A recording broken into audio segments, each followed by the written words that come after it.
Hi, Kim Kesti here, Design Concept Manager at Fun Stamper's Journey. And today I'm excited to share with you a little bit more about the care and use of our True Color Fusion ink pads. Now, we get a lot of questions, just basic questions on how to store our ink pads and how to re-ink them and all that fun stuff. So let's talk about it. Our ink pads do not need to be stored upside down. I think there's kind of a myth out there that they need to be stored like this. Because of the unique blend of the color fusion, which is a blend of pigment and dye ink, the ink is suspended very well in the ink pad and you do not need to store it upside down. So feel free to store them just like that. Our ink pads do stack, as you can see from this little stack. They kind of stack on top of each other, and that's perfectly fine too. You don't necessarily need any kind of fancy cabinet or anything for them. If you have that, that's awesome. But they just get stored just like this. They do have the labels on the ends, so you get a quick glimpse of exactly what your colors are. So that's fun. So let's talk about re-inking a little bit. Re-inking is quite easy. We sell matching re-inkers for all of our ink pads. This particular one, of course, is Pool Play. And let me just run you through the really basic way to re-ink. I tend to find that the lighter colors need re-inking more often. I'm not sure why, probably because the dye and the pigment in there is obviously a lighter color. So all you want to do is come in and just gently release the re-inker from the bottle straight into your ink pad. It's kind of a good idea to go ahead and do both directions. Depends how dry your pad, if you just need a little retouch up or if you really want to add a lot of ink. And then maybe even just come back and do diagonal. There's really no right or wrong to do this, except you just want to make sure you get ink on all the edges of your ink pad. Because for those larger stamps, you want to make sure you have great coverage. Now, one thing that I've started doing recently that is kind of fun and I really felt like it's worked well is go ahead and grab your brayer once you've added quite a bit of ink here, and then just carefully run your brayer right over the ink pad. Go both directions.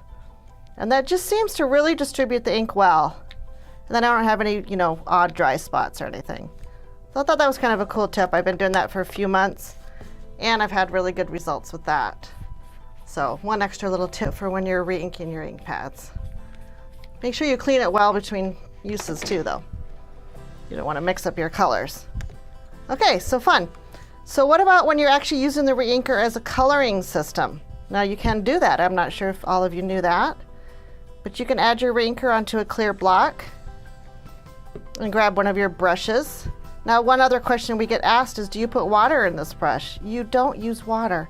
This ink has a very faint oil base to it, so you always want to use the Fusion blender when you're adding it to your re-inker. If you add water, trust me, it will not work. The water will just not blend with our Fusion ink. So all you do is add a little bit of the Fusion blender. I'll bring it back in here. And when you want to come in and color, say you're going to color a stamped image, or you want to do any other fun effects with the ink. Say you're going to mix this together and just go directly from your block to a piece of cardstock. That gives some fun watercolor looks. Again, anytime you use the re-inker, you want to marry it with the Fusion blender. So that is a match made in heaven. Okay, so let's just talk about basic stamping. I'm going to grab one of our little stamps here. This is our cute little lion. Let's see. Let's stamp him Lemon Drop. Again, no right or wrong to stamping. You can either bring your stamp directly to the ink pad because it does have a nice raised surface, or you can pounce the ink on the stamp. Sometimes for a larger stamp, this method works well, so you don't tend to get as much ink on the outer edge of the rubber stamp. And then when you stamp, you just go straight down, straight up, get a really fun lion image there. And then the key question, how do I clean this guy, right? That's always our next question.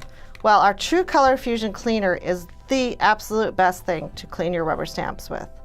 You can apply this to a cloth, a chamois. If you do use a paper towel, make sure it's just a really low lint towel. You could also just grab a baby wipe, let me grab it, and spritz a tiny bit of the cleaner on the wipe. Obviously the yellow is not real strong of a color, but when we're talking black licorice or one of those other darker colors, works really well. Not only does this clean my rubber stamp very well, it also conditions the stamp. So this is truly, truly the very best thing to use when you're cleaning your stamps. And if you happen to get any stray ink on your pretty little blocks, again, come in with the True Color Fusion, spritz a tiny amount on your block, and that'll come perfectly clean. The one thing you do want to avoid is getting the cleaner on your indexing. Seriously, this little stuff is so strong that actually will affect your indexing if you accidentally get it on there. So just be a little careful. Again, spritz a cloth instead of directly spritzing your stamp, and just give it a little wipe, and it'll be absolutely perfect. All right, let's talk about one more fun storage idea, because you know I cannot leave you guys without showing you at least one fun little pretty, right? So I'll show you how I store my ink pads. This is a method I use at home. I'm gonna just spin this little guy around. Guess what? He's our baby little storage box. This little beauty comes in a set of 2. This is the smaller of the 2. So if you can see what I've done there, let me flip it around and see if we can get a little close up.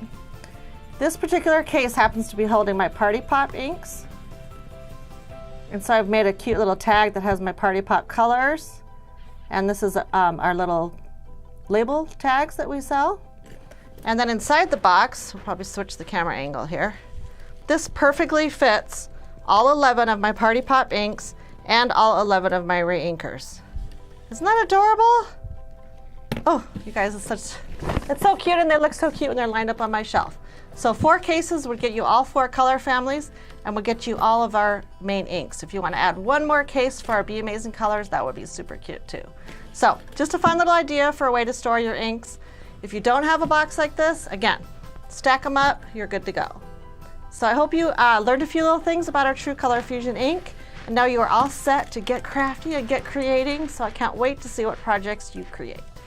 If you want more information about any of our ink pads or the cute little storage boxes, you can visit our website at www.funstampersjourney.com, and we will help you bring paper to life.